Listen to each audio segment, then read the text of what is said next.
Bienvenidas, bienvenidos al nuevo episodio de ¿Y esto cómo funciona?, en el que Gonzalo y yo misma, Patricia, hablamos un poquito de la ciencia del día a día para despertaros la curiosidad y devolveros las ganas de aprender. Y yo lo que quiero saber el día de hoy es ¿dónde están las jirafas de cuello de medio metro? Pues esas jirafas están en China, en un museo, conservadas en forma de fósil.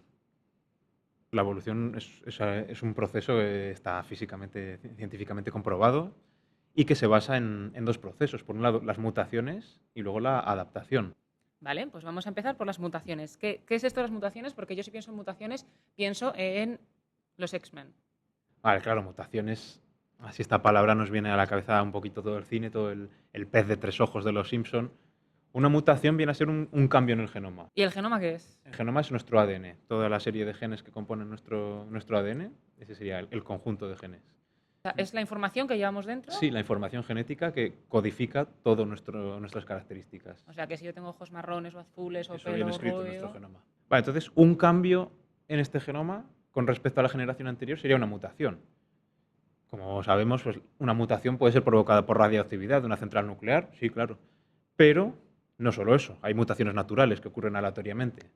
Entre una generación y otra suele haber varias decenas de mutaciones. Hay que tener en cuenta que hay varios millones de genes.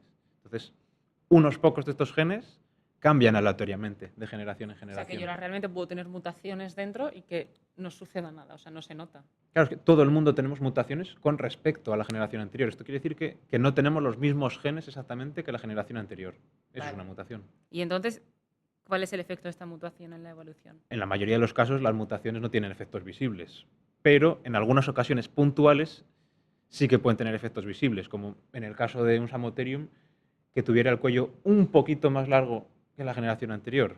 En el caso de la especie humana, que tuviera una capacidad craneal un poquito más grande y permitiera mayor desarrollo del cerebro. Pues son pequeños cambios que a lo largo de muchas generaciones se pueden apreciar como algo tangible. Pero vamos a ir más poco a poco. O sea, si yo tengo un Samotherium, ¿dónde está la mitad de entre el Samotherium y la jirafa? Entre medias de la jirafa y el Samotherium hay muchísimos individuos que se han ido desarrollando a lo largo de 8 millones de años, que es el tiempo que hay entre el Samotherium y la actualidad. Y no hay registro fósil de todos, porque esto es un proceso muy extraño, pero ha habido muchísimos individuos y no es solo algo lineal la evolución, sino que vamos a compararlo con un árbol, con sus varias ramos. Si te viene a la cabeza el okapi es un pariente El lejano okapi no de... tengo ni idea de qué animal es.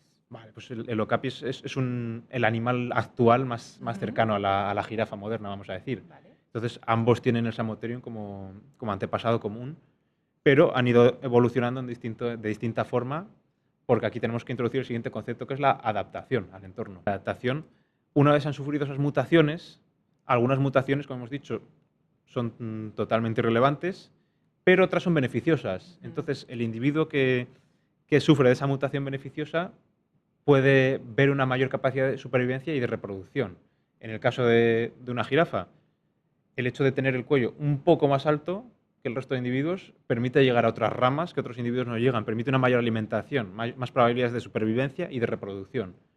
Por lo tanto, más probabilidades de que este gen se transmita a su descendencia. Claro, o sea que el orden es mutación y luego tengo el cuello más largo. No es que el papá jirafa estiraba mucho el Claro, cuello eso, para intentar llegar arriba y eso está ya entonces visto sus que, hijos... aunque en el pasado se creyó que podía ser así, eso no ocurre así. Un cambio en el fenotipo no puede alterar el genotipo. Vale, el fenotipo es lo que se expresa por fuera, ¿verdad? Y el Eso, la genotipo expresión de los es genes. lo que hay por dentro. Yo si me corto un dedo ahora cortando una cebolla, pues no me van a hacer un niño con 4 dedos. Claro, eso es. Ahora bien, si tienes un gen que codifica para tener un dedo menos, aparecerá un dedo menos en tu visiblemente y tu descendencia probablemente adquiera este gen también.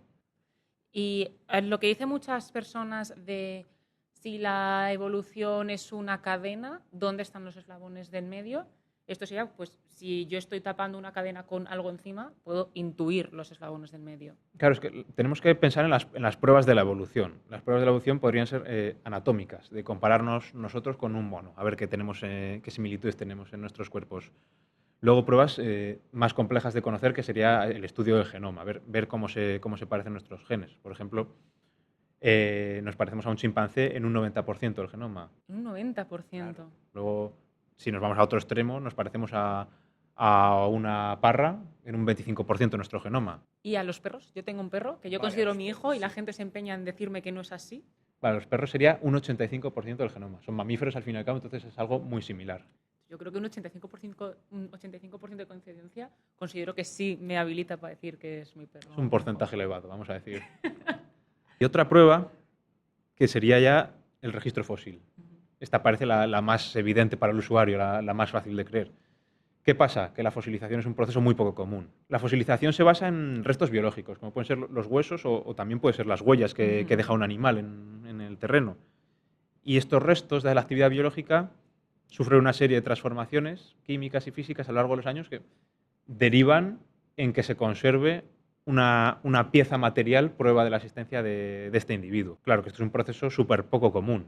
Entonces, de la gran mayoría de individuos no hay fósiles y de muchas especies no hay fósiles. Antes me comentabas que lo de la evolución es como un árbol. Esto quiere decir que no es que un mismo individuo vaya a tener descendencia y un hijo sea como un mono y un hijo de repente sea como un humano. Claro, esto además hay que considerar que estos cambios ocurren a lo largo de muchas generaciones. Simplemente pensar, los primeros australopitecos aparecieron hace 5 millones de años. A partir de entonces se va evolucionando. Mismamente los homínidos también hay un árbol de evolución, digamos, como según la zona en la que vivieses te adaptabas a unas condiciones u otras. Por ejemplo, los primeros homínidos, al bajar de los árboles, vivían en la sabana africana. Necesitaban una postura erguida para poder ver sobre las hierbas. Esto era una ventaja evolutiva. O sea, vamos, que como veías un poco más arriba, veías el león que venía a cazarte y como sobrevivías podías continuar la estirpe. Claro, eso es. Otras ventajas evolutivas, el pulgar oponible, una mayor capacidad craneal para un mayor desarrollo cerebral y, por lo tanto, el manejo de herramientas, el lenguaje. Entonces, según el entorno en el que estuviera cada individuo, evolucionaba de una forma o de otra. Bueno, pues estupendamente. Ya sabemos que el antepasado de las jirafas está en China y que la evolución no es una línea, sino que es un árbol. Pues con esto damos por concluido el episodio de hoy. Muchas gracias, Gonzalo. Gracias. Muchas gracias a vosotros por escucharnos un episodio más y nos vemos al siguiente. ¿Esto cómo funciona? Un podcast de Brisa Intercultural, con Gonzalo Cuesta y Patricia Rubio.